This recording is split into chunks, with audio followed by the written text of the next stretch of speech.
Salutations distinguées, chers amis. Je suis dans la joie de vous retrouver encore aujourd'hui pour vous entretenir par rapport à notre émission Les Bien-être. Les Bien-être, c'est une émission école où vous allez permettre biso to yekolaka maimatali bongo santé na biso et particulièrement na oitali sani na biso. Pambate tina bien-être zali ko apporter astuces ou ko améliorer, ko permettre biso to améliorer façon na biso ko vivre dans la société. Parce que l'objectif n'est pas de sensibiliser la population, de conscientiser la population, dans la gestion de la santé. La vie et la mort sont au pouvoir de l'assiette. Et l'assiette amène à la bouche. N'est-ce pas, on a toujours dit que la vie et la mort sont au pouvoir de la langue. Oui, nous avons, comme nutritionniste Tolobaka, la vie et la mort sont au pouvoir de l'assiette. Et quand on met dans l'assiette quelque chose et vous mettez dans la bouche, c'est votre langue qui reçoit et ça peut vous détruire. Donc la bouche peut vous détruire quand vous parlez, la bouche peut vous détruire quand vous mangez. C'est pourquoi celui qui sait contrôler sa bouche aura une longue vie. Non seulement par rapport à ce qu'il dit, il n'aura pas le problème avec des gens, mais surtout par rapport à ce qu'il mange et qu'on regarde Vines Amoulaye. Laisse-moi vous dire que vous ne pouvez pas vous en passer d'un nutritionniste. Ce sont des êtres très importants, très indispensables, que des fois nous ignorons leur existence, nous ignorons leur travail, nous ignorons leur capacité.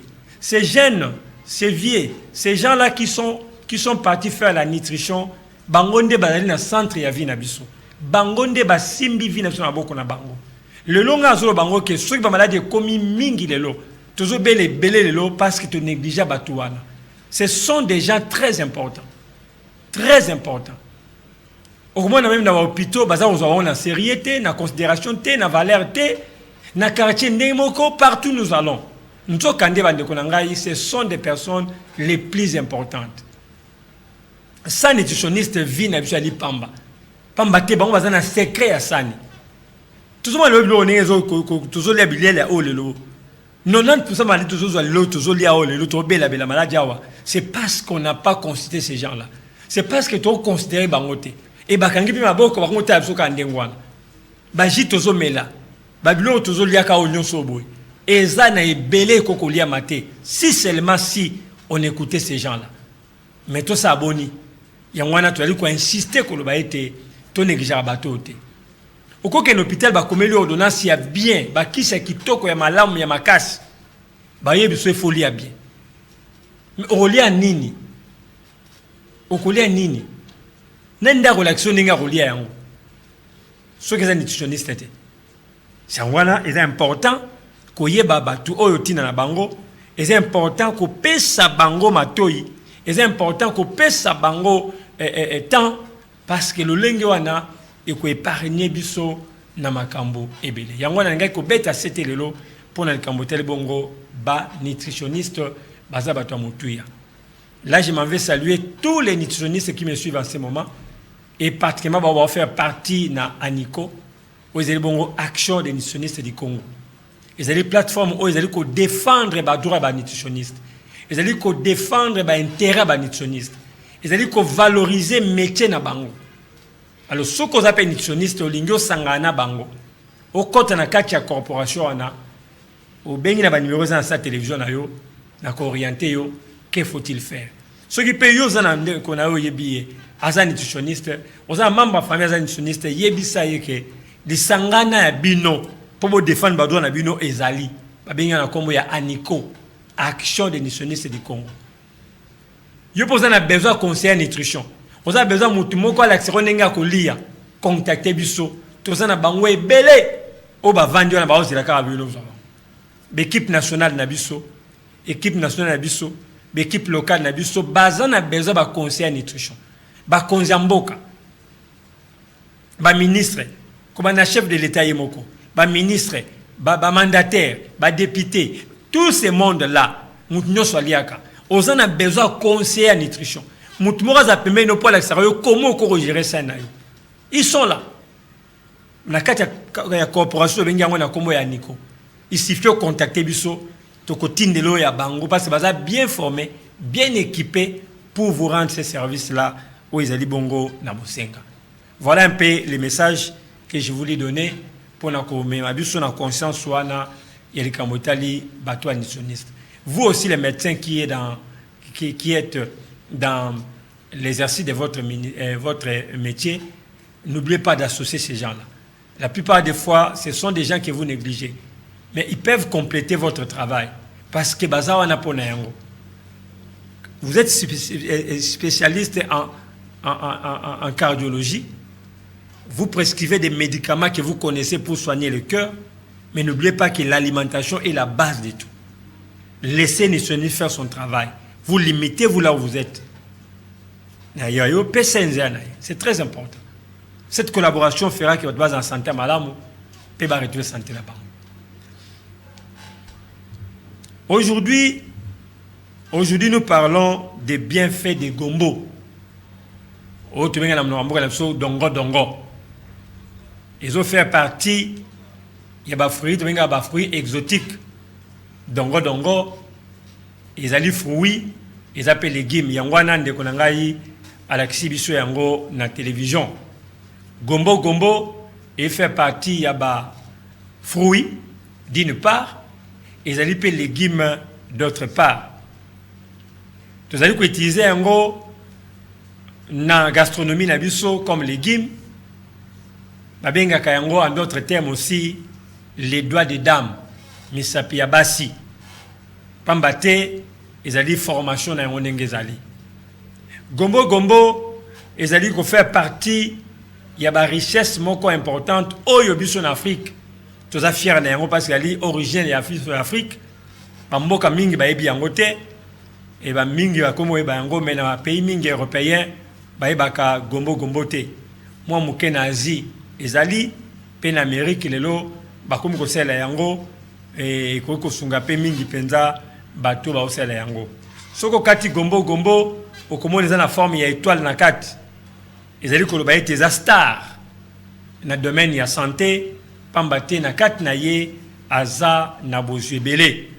Gombo azali na plusieurs combos pe selon variété oyo kokozala. Tona ba variété na biso africain, tona ba variété asiatique.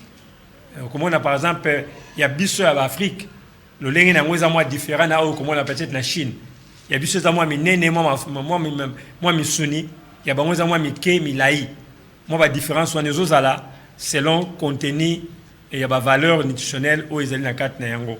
Mais parce que les ali bongo à consommer, au koliango besu, tout le koliango ya kulamba, mais la plupart des gens, balinga penza en mingité, dans le lingue za kala moi, museluana, alors balinga ne va s'en le baga ba ajou, et na carte ya bilo bazali kolia. Na presharami ba likona biso na ngambo ya Brazzaville ba yebi valeur ya gombo pe okomona eti na bilola ngo mingi balambaka akola mbasoso atie dongo na kati akola mamem bitekuteku atie dongo na kati akola mamusuni atie dongo na kati et soko tali bango par rapport na biso ya Congo ya Kinshasa baza ba problème ya rhumatisme et belete ba problème articulaire et belete. Pourquoi? Parce que gombo ils ont contenu beaucoup de calcium ils allaient renforcer mikuwa pe misisa. Yangwana gombo et faire partie de la richesse énorme aux ali na yango. Na ba valeur nutritionnelle, ce qu'on utilisait 82 grammes, il y a gombo, ils allaient approvisionner énergie au moins à 33 calories. Hein? À partir de 80 grammes, il y a gombo, au corps bénéficier au moins à 33 calories, où ils allaient énergie. Parce que vous comptez au moins 90% à maille, et environ 7% il y a glucides. Ils ont des fibres solubles, ils allaient digérer de manière prédominante. Comme ça n'a été que dans le gombo, vous allez continuer au moins 21 mg de vitamine C. Ils allaient réunir au moins 26% de la valeur nutritionnelle recommandée dans mon colo.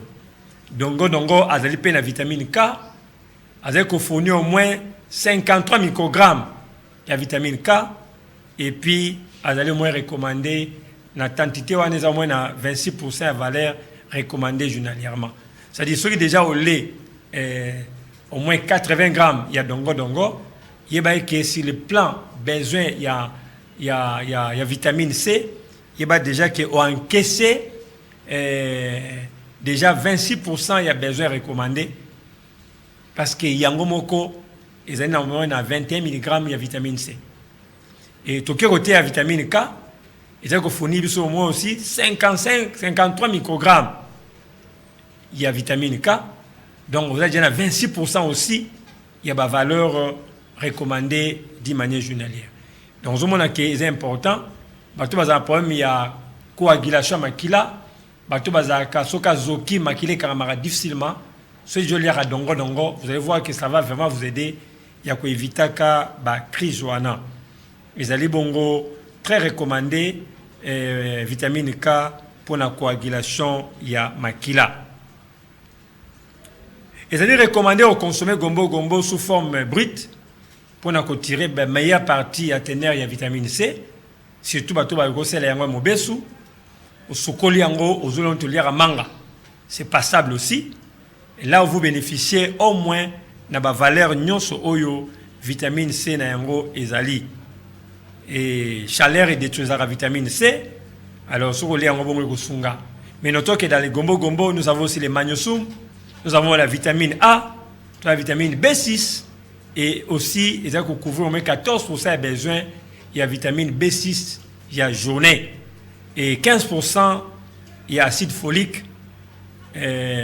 Oyo toko kozwa na besoin quotidien en tout cas tozo yango na kati ya gombo. Alors bien que niveau protéines ils allaient vraiment mouquer parce qu'il y a que 2% il y a protéines mais ils allaient élever comme fruits et légumes. Alors protéines principales où ils allaient kosunga biso toko zo yango na gombo où ils allaient bongo ko la synthèse ya masse musculaire. Avantage nini tokozwa en consommant les gombo. Awa nani komeka otangela biso les avantages oyo tozali kozwa tant dans olia dongo.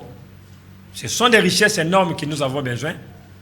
Par exemple, les sources moko il y a antioxydants, je l'ai expliqué tout à l'heure là dans l'émission la fois passée, là-bas que les antioxydants c'est ce qui permet de combattre les radicaux libres.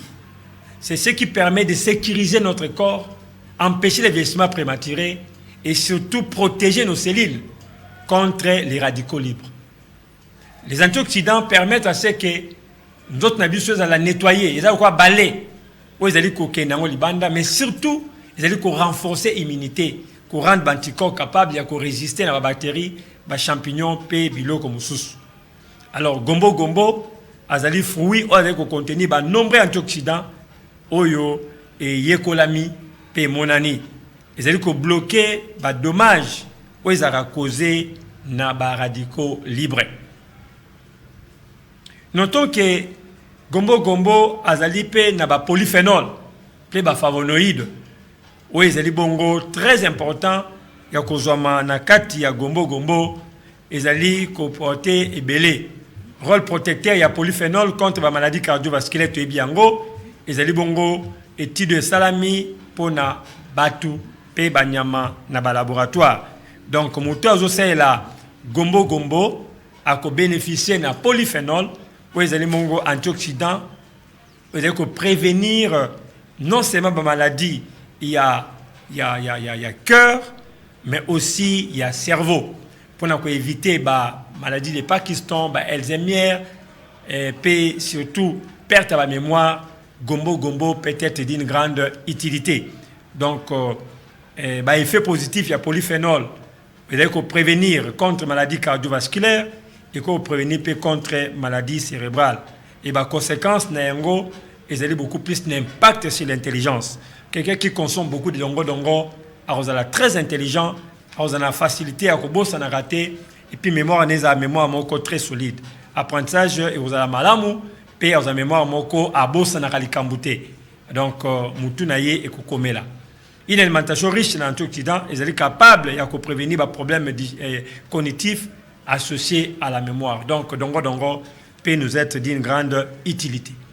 Yom to nexira dongo voilà un élément de plus qui peut te motiver ya koliaka dongo. Dongo est très bénéfique pour les diabétiques. Il y a beaucoup d'études qui ont été menées et na likamoteli prise en charge ya ba diabétique avec consommation ya gombo ezali encore surtout dans le premier stade et que ça beaucoup plus, c'est très efficace. Quand quelqu'un commence à souffrir maladie au ya sucre, surtout dans la phase de bandeli, ceux qui vont utiliser gombo d'une manière autocolactabiso, en tout cas ekosunge mingi. Donc gombo, il suffit que quand vous mike ko laisse on a maille et le matin vous buvez cette eau là, surtout pour la diabète, en tout cas ça aide beaucoup. Et notons seulement qu'il n'y a pas seulement ça, mais aussi les alipes qui aident ma gombo pour améliorer tout le sucre dans makila et qui protégera nabiso pour être ezala restauré. D'autre part, chance la kibiso qui effet réducteur il y a graines, il y a gombo ou retire yango, c'est la glycémie ezali vraiment très remarquable. Yangwana ils ont fait partie de traitement il y a diabétique mboka loka ba Turc soki na Turquie au moins dans un programme alimentaire na bango pour les soins des diabétiques gombo est classé comme premier aliment où ils ont recommandé. Donc na niveau élevé à ba fibre où ils allaient recommander dans cadre il y a option et approche alimentaire pour les diabétiques gombo ils allaient apporter déjà la fibre soluble au tenant au senga. Notons également que l'étude de la qui menée par rapport à la fibre vous allez favoriser un meilleur contrôle de la glycémie et ça peut augmenter la sensibilité à l'insuline. Donc, gombo allez contenir au moins 7% de fibres solubles. Donc, avec l'usage, il y a fibres et permettre de faire accepter l'insuline. Parce que nous avons des types de diabète. Diabète à type 1, et ça va diabète oyo, pancréas et baby, au moins de 90%. Et la production de l'insuline n'est plus. On est dépendant, on est devenu insuline dépendant, c'est-à-dire vous dépendez maintenant de l'insuline libanda. Type D, le pancréas produit normalement bien, mais sauf que le corps est résistant à l'insuline. Le corps n'arrive pas à utiliser l'insuline produite par le pancréas, l'insuline en bêta. Raison pour laquelle, avec l'usage de gombo, ça fait accepter l'organisme à recevoir l'insuline produite dans le cas de diabète à type D. Donc vous comprenez qu'il est vraiment recommandé de consommer le gombo. Et dans la forme de mwamba, et dans la forme de molelu, et dans la forme de mobesu, et dans la forme de jus. En tout cas, gombo est côté dans le programme alimentaire, ne va présenter sur la télévision, et c'est vraiment très recommandé. Koboya kayangote, kolana molelu anate, et c'est vraiment très bien pour la santé. Merci Daniel pour la complicité dans le Cambodge bongo. Un autre élément important, gombo, ils ont réduit la maladie ils ont réduit le risque de maladie cardiovasculaire. Oui, il faut que il y a prédominance, il y a des maladies autres la maladie cardiovasculaire. Gombo, azali na rôle monene il y a jouer pour na type il y a des maladies cardiovasculaires. Surtout à cause ya molelo za na yango wana ezaka malao mingi pour empêcher en tout cas développer maladie. Kolia mobesu ezaka très recommandé pour na batu baza la AVC, ba cholestérol, baza problème déjà il y a diabète, tension, en tout cas gombo cause a d'une grande utilité. Pourquoi? Parce que méquillage naie ko lié que c'est lié na cholestérol pendant digestion pour na ko excréter yango. Moi molelu ana tant ozo ko lié yango et côté na nzoto et que c'est lié na cholestérol pèse ko memaye libanda. Il a quoi col ou ko chuba à cholestérol. Ça joue un rôle important par rapport à notre santé, c'est vraiment très capital.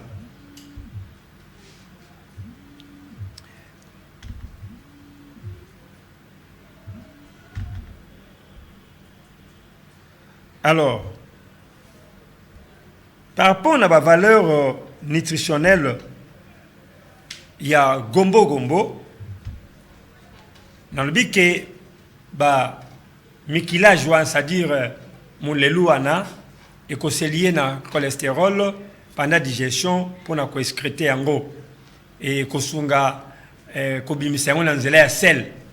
Donc tant ozolia dongo yeba été ekosangana ekoza mauvais cholestérol ekobimisa yango na sel na yo. Donc voilà, c'est comme ça le travail qui se fait particulièrement na yango. Alors lié yango de manière brute ekozala d'une grande utilité. Gombo azali pe ko nettoyer artère, pe ko réduire risque ya ba crise cardiaque, pe maladie cardiaque. Donc le kola azali ko nettoyer artère, yeba ki maladie lokola ba crise cardiaque ou bien peut-être ba maladie cardiaque et cause musika na yo. Il y a beaucoup aujourd'hui des cas, il y a cœur comme ébélé, insuffisance cardiaque, maladie coronarienne, ainsi de suite. Toutes ces choses-là, en suivant ou en mangeant des gombo, on peut facilement éviter ces problèmes. Il y a une étude qui a été menée et évaluer capacité à gombo à diminuer les lipides sanguins.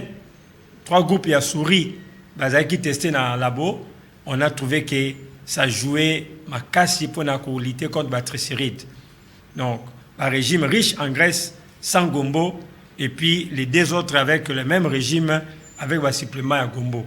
En tout cas, les acquis n'ont pas résultat à l'amour quand on a à voir que les régimes qui a en graisse à ceux avec gombo, ces gens-là, les souris là étaient en parfaite santé, tandis que les souris qui manquaient les gombos, qui mangeaient des aliments riches en graisse, comment ils vont obèses et puis leur santé est comme qui médiocre. Donc vous comprenez que le gombo a beaucoup de rôles importants et surtout, comme j'ai dit, il y a qu'à lutter contre hypercholestérolémie qui est taux ya sucre, il y a mafuta ébélé na makila.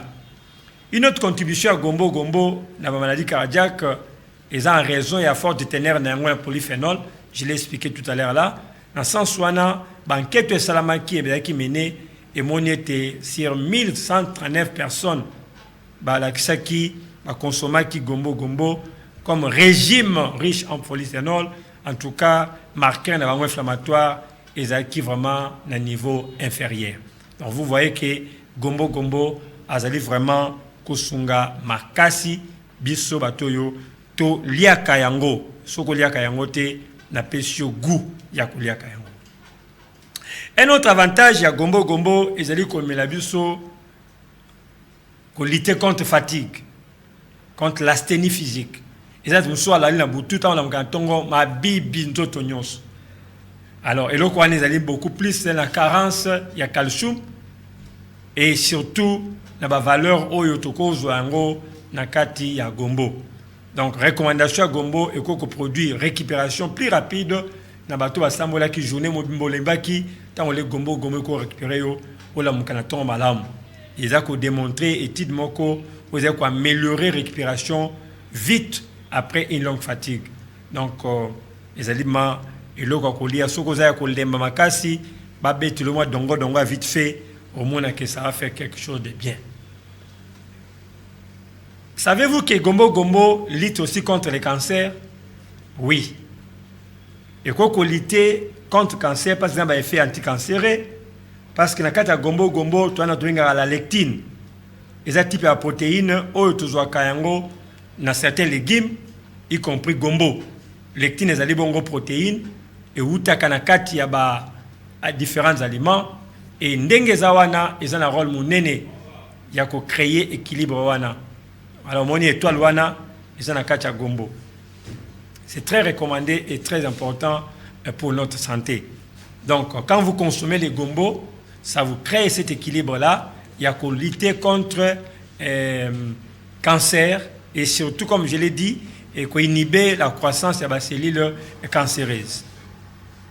Dans ce sens, on a une étude, il y a laboratoire et démontré que consommation, il y a gombo, ils sont très efficaces contre le cancer, il y a mabele, contre le cancer, il y a ovaire, et surtout contre le cancer, il y a prostate. Et révélé que lectine, il y a gombo, et empêche la croissance, il y a des cellules malignes de 63%. Je répète, 63%. Donc, quand vous consommez gombo, pour éviter la multiplicité de cellules cancéreuses, en tout cas, ils ont réduit l'effet de 63%. Et ce que je dis, c'est à côté, à diminuer le sous, vous voyez que avec la nutrition, on peut sauver des cancéreux. Donc, métier oyo est important, bandeko, boluka ba nutritionniste. Place au vanda, kaso la nutritionniste, kangama na ye, azana secret à vie, azana secret à vie, azana secret à vie. Gombo gombo, azaka ko combattre ba cancer te, mazali peut favoriser développement et croissance ya zemi. Portion à gombo, ils ont couvert 15% de besoin et acide folique, environ 15%. Acide folique, je la vitamine B9. Ils sont très recommandés pour la moitié à zemi. Alors, moi, ça a gombo gombo, a réduit le risque d'anomalie, il y a type général. Et puis, ils ont recommandé aux femmes enceintes de consommer au moins 400 microgrammes d'acide folique par jour. Donc, des fois, à gombo gombo, c'est déjà quelque chose d'intéressant. Et surtout, soit comme dans la phase, il y a souka, il y a bota, gombo gombo, il fait sa contraction, pambate randaka, sexe mousselou, puis facilitaka moana bima. Et également, pour la base, il y a une sécrétion difficile. Quand il est avec l'homme, il sécrète difficilement. Bon, quand il a un sexe, il y a un rapport douloureux qui disparaît. La douleur marquée pendant l'activité sexuelle a sécrété difficilement. Si vous consommez gombo gombo, en tout cas, pour la sécrétion de malam. Alors, voilà un peu bande konangai, oyo na kukai kurbanayo, le lopo na yango. Alors, prudence et des mises quand on a consommé gombo gombo pendant le traitement de certaines maladies.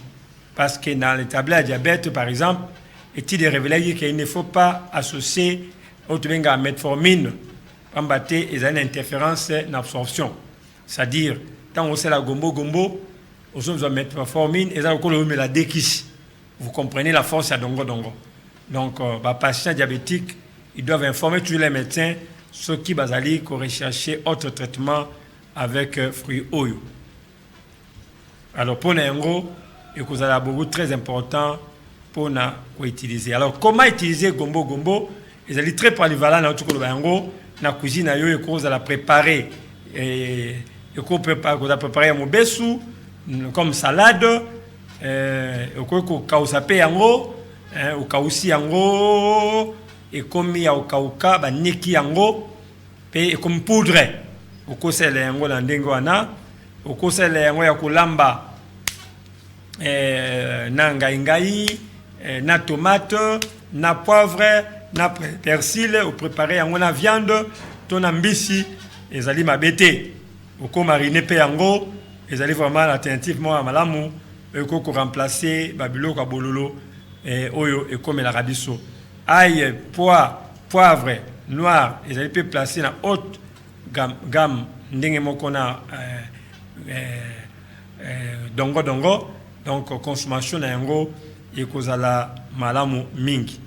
Donc voilà un peu bande konangai place donc que chité pour nous retenir qu'en consommant les gombo gombo, vous obtenez les fibres, vous obtenez les vitamines C, vous obtenez les polyphénols, les antioxydants. Et surtout, pour profiter de la santé à cœur, santé à cerveau, santé à grossesse, nayo, gombo gombo et zamoninga nayo. Miku a passi, rhumatisme, articulation passi, aux problèmes de cartilage, déjà et comme ça nayo, par manque, il y a la substance, vous avez permettre par manque à collagène, et bien qu'il y a un gombo gombo, au cours vous appelez collagène, et ça peut vous aider pour nous précaution. C'était l'émission Bien-être avec le Dr Désiré Bombilé. Je vous rappelle que nous sommes toujours disposés à vous recevoir. Si vous avez un problème de santé quelconque, vous avez besoin de conseils, vous avez besoin d'orientation, vous avez besoin de traitement, nous sommes disposés à vous accompagner. Nous sommes à la télévision, nous sommes à la télévision. Et c'est belé où il faut boyer bas, où beaucoup y a sur place, où il y a.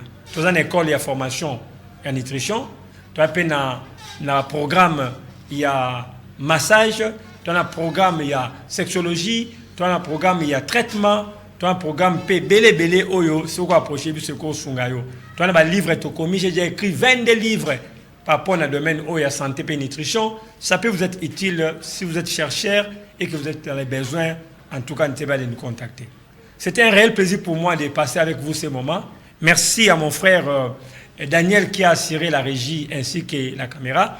Merci à vous aussi qui m'avez donné l'attention. Salutations distinguées à tous les nutritionnistes qui sont partout au monde et particulièrement ceux qui font partie de l'ANICO.